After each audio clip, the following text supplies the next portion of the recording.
Well, it is always a good day for soup if you ask me, and today we're taking on the viral lasagna soup that has been blowing up the internet, social media, everywhere. It's gonna be so tasty.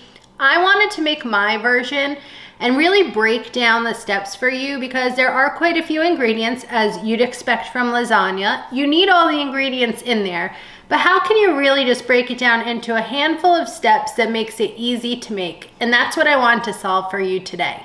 So we're gonna get into the kitchen, get cooking, and I'm gonna take you start to finish to make this yummy soup. Let's do it.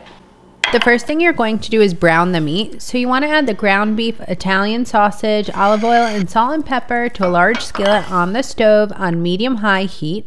You want to keep stirring it around until the meat is browned.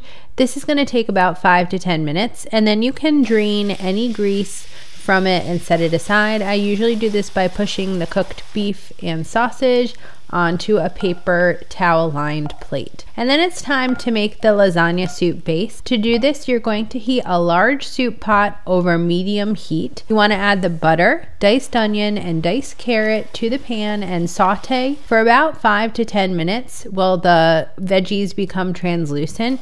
You're going to keep stirring it, and once they're softened in the final 2 minutes or so, add in some minced garlic and keep stirring that around as well. Then it's time to add in marinara sauce. I love to use vodka pasta sauce in this, and some tomato paste, dried herbs and spices, fresh parsley, and chicken broth. Add the cooked meat, stir it together, cover with the lid, and bring the lasagna soup to a boil. Then reduce it to a simmer for 15 minutes, stirring it regularly. I like to cook the pasta separately to keep it super al dente. So cook the pasta noodles just until they're al dente. They need to have just a little bite to them because they'll get hot and cook a little bit more in the actual soup. You can use broken lasagna noodles or any sort of curly pasta you'd like. That will easily hold all the soup ingredients. Then in a separate bowl, mix together mozzarella cheese, parmesan cheese, ricotta cheese, and a little fresh herbs if you have any left. That's going to be a cheesy topping that goes on the soup. So